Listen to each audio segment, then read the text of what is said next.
En enero de 2021, en un concurrido aeropuerto internacional, la calma se rompió con un operativo relámpago. Agentes encubiertos rodearon a un pasajero de mediana edad que se disponía a abordar un vuelo.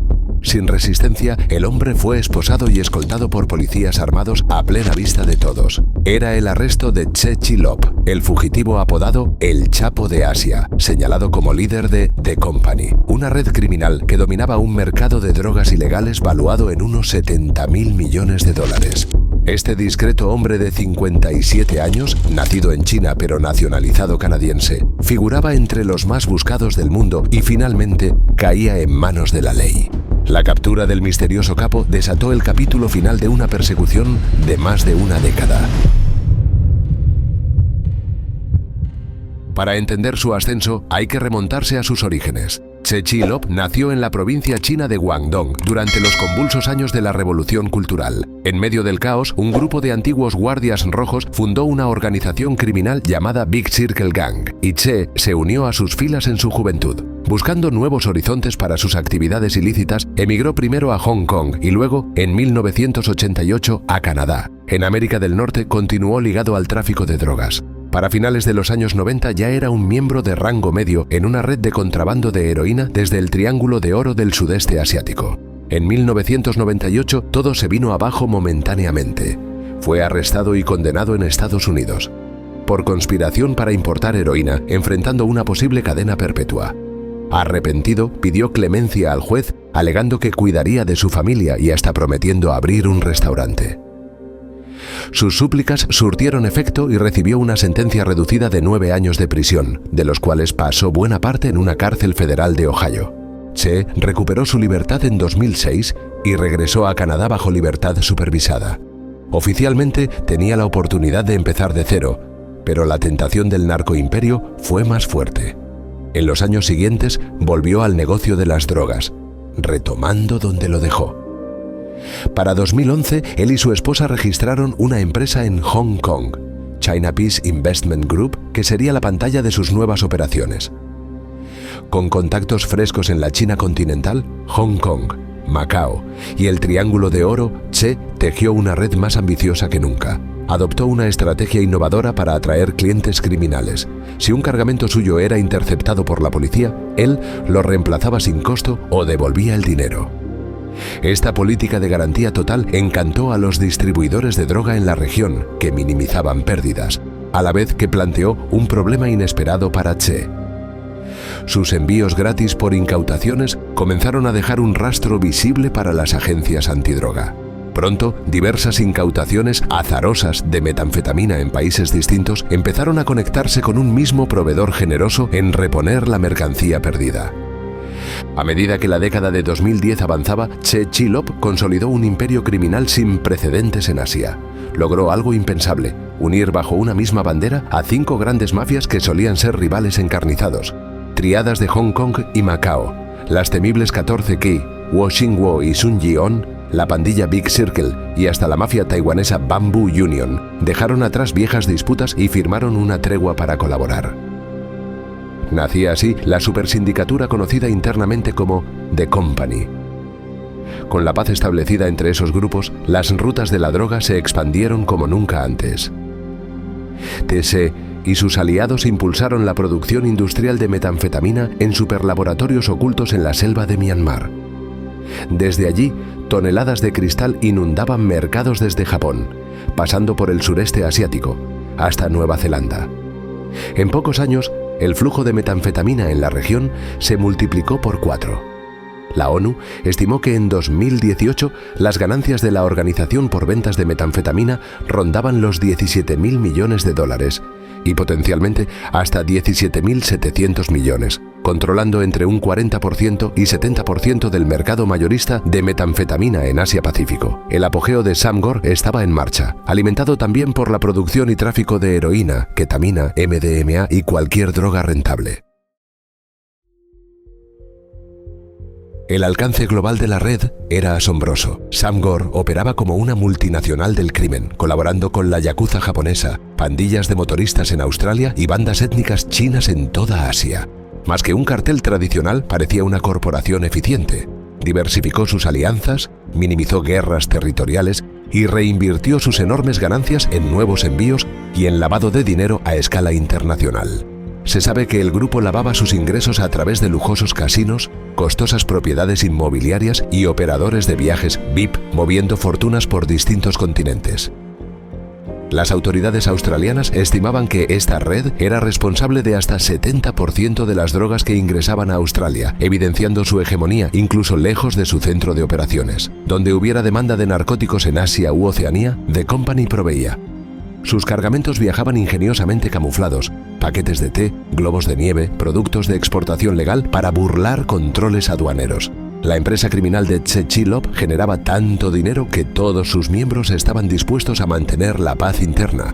No había espacio para vendetas sangrientas cuando se perseguían ganancias gargantuescas. Pero si bien Tse evitaba la publicidad, no escatimaba en darse la gran vida con su fortuna malavida. Según investigadores, este capo discreto era inmensamente rico y un apostador extravagante. Llegó a perder 66 millones de dólares en una sola noche en las mesas de un casino de Macao, una cifra que ni los magnates más ostentosos tolerarían. Viajaba en jets privados y organizaba fastuosas fiestas de cumpleaños cada año en resorts de lujo, a donde volaba a su familia y socios cercanos. En una ocasión, rentó un complejo turístico en Tailandia por un mes entero, recibiendo invitados junto a la piscina con bermudas y sandalias como si de un inofensivo jubilado se tratase. Para su seguridad personal, Tse contrató a luchadores de Muay Thai como guardaespaldas. Hasta 8 fornidos boxeadores tailandeses lo custodiaban día y noche, rotando periódicamente para evitar confianzas al más puro estilo de un jefe paranoico. Paradójicamente, cuando no estaba rodeado de su escolta, pasaba desapercibido. Un hombre de mediana edad con ropa sencilla, rostro lampiño y cabello lacio que podría confundirse con un turista asiático más. Esa habilidad camaleónica de ser un don nadie a plena vista fue quizás su mejor arma para eludir a la justicia, al menos por un tiempo. El crecimiento explosivo del narcotráfico en Asia-Pacífico encendió las alarmas internacionales. Pronto, una coalición inédita de agencias policiales se formó con un objetivo común: derribar al esquivo líder de The Company. En 2017, la Policía Federal Australiana lanzó la Operación Kungur, que involucró a unas 20 agencias de al menos una docena de países de Asia, América del Norte y Europa. Era el mayor esfuerzo coordinado contra el crimen organizado asiático jamás emprendido. Participaban fuerzas de China, Myanmar, Tailandia, Japón, Estados Unidos, Canadá y muchas otras naciones, compartiendo información de inteligencia, seguimientos y estrategias. Durante más de 10 años, agentes de Australia y sus socios siguieron el rastro de Tse Chi Lop, interceptando cargamentos y desmantelando células locales una tras otra. Sabían que todas las pistas apuntaban a un CEO multinacional del narcotráfico, al que apodaban simplemente T1, Target 1, pero necesitaban pruebas irrefutables de su identidad. La cacería era un juego de gato y ratón a escala global. Mientras Tse cambiaba de guarida entre Macao, Hong Kong y Taiwán para esquivar órdenes de captura, los oficiales tejían pacientemente la telaraña que eventualmente lo atraparía. La gran ruptura en el caso llegó gracias a un golpe de suerte y astucia policial combinados. El 15 de noviembre de 2016, en el aeropuerto de Rangún, Myanmar, fue arrestado un joven taiwanés llamado Kai Jeng-se, quien actuaba como correo de la red. Iba nervioso, con las manos irritadas por manejar químicos tóxicos, lo que levantó sospechas de los agentes aeroportuarios.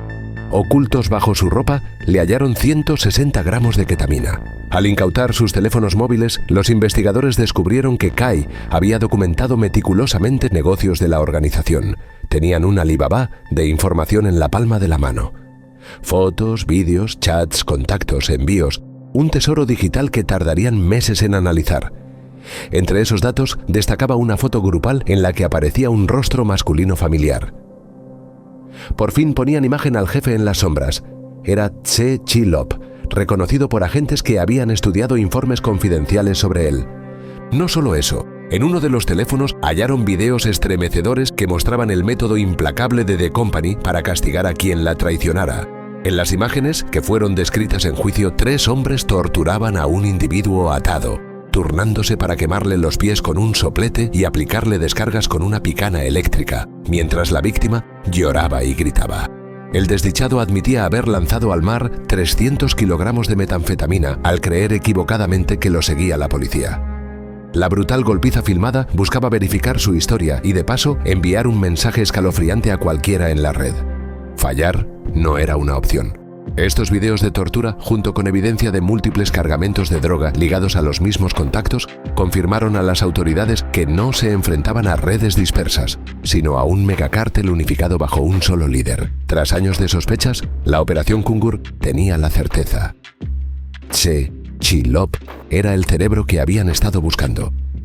Armados con esta inteligencia, los policías cerraron el cerco.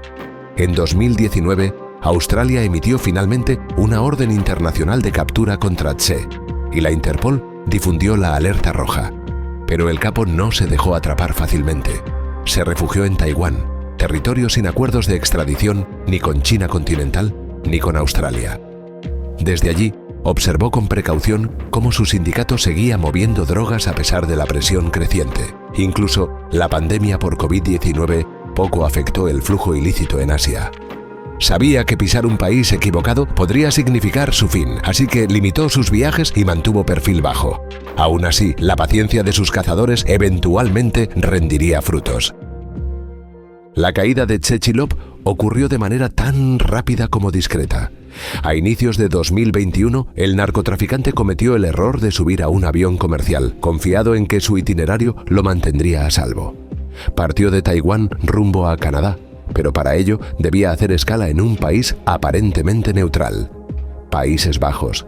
Lo que Tse ignoraba es que las agencias habían coordinado meticulosamente ese vuelo. El 22 de enero de 2021, en cuanto el avión tocó tierra en el aeropuerto de Schiphol, Ámsterdam, policías neerlandeses abordaron y detuvieron al pasajero antes de que pudiera tomar su conexión. Tse Chi Lop fue arrestado sin un solo disparo, poniendo fin a su larga fuga. Tenía 57 años y estaba a punto de enfrentar la justicia en el otro lado del mundo. La noticia corrió como pólvora. Habían capturado al supuesto líder del mayor cartel de Asia, apodado por la prensa como el Chapo Asiático. En Australia, el país que más había sufrido la importación de sus drogas, las autoridades celebraron el golpe más significativo contra el narcotráfico en décadas. Se inició de inmediato el proceso de extradición de Tse desde Países Bajos. El capo intentó pelearlo en tribunales europeos, alegando que su detención había sido una trampa ilegal, según él, orquestada por agentes australianos que provocaron su escala en Holanda. Pero tras casi 2 años de apelaciones fallidas, no pudo evitar su destino. En diciembre de 2022, Tse Chi Lop fue finalmente entregado a las autoridades australianas. El momento parecía sacado de una película. Tse llegó a Melbourne en un vuelo de extradición, custodiado por agentes federales con el rostro adusto. Fue bajado del avión esposado y rodeado de policías armados en una imagen histórica difundida por la AFP. Con 59 años, el hombre que una vez comandó un imperio de 17.000 millones de dólares era ahora un prisionero vestido con ropa simple, ocultando su mirada tras una mascarilla sanitaria. Tras aterrizar, fue presentado ante un tribunal local para escuchar los cargos de conspiración asociados a importaciones masivas de metanfetamina entre 2012 y 2013. La Fiscalía australiana lo acusó formalmente de traficar unos 20 kilos de metanfetamina, valuados en 4,4 millones de dólares, hacia Australia, basándose en la investigación Operación Volante que había desmantelado una de sus redes años atrás. Tse se mantuvo en silencio y ni siquiera solicitó fianza. Fue trasladado de la corte a una celda en un vehículo blindado, medicado por hipertensión bajo custodia. Enfrenta una posible cadena perpetua si es hallado culpable. El imperio de Tse Chi Lop, construido sobre la violencia, la astucia y la codicia, había recibido un golpe devastador. Las autoridades no dudaron en calificar su arresto como uno de los más importantes de nuestra historia, comparándolo con la caída de capos legendarios. Sin embargo, mientras Asias el Chapo aguarda su juicio tras las rejas, muchos se preguntan si realmente terminó la pesadilla que desató. La realidad es cruda. Sam Gore fue descabezada, pero su estructura criminal sigue viva. Como advirtió un experto de la ONU, atraparon a su hombre, pero la organización permanece, y el apetito mundial por las drogas sintéticas está lejos de desaparecer. Al final, la historia de Tse Chi Lop culmina con un impacto dramático, pero sin una victoria absoluta. Su caída representa un triunfo de la justicia, sí, pero también un recordatorio de que el negocio que él lideró, ese pulpo de 70.000 millones de dólares anuales, no se aniquila con la captura de un solo hombre. En la oscuridad del Lampa asiática, puede que otro ya esté ocupando el trono, decidido a continuar la empresa ilícita donde Tse Chi Lop la dejó.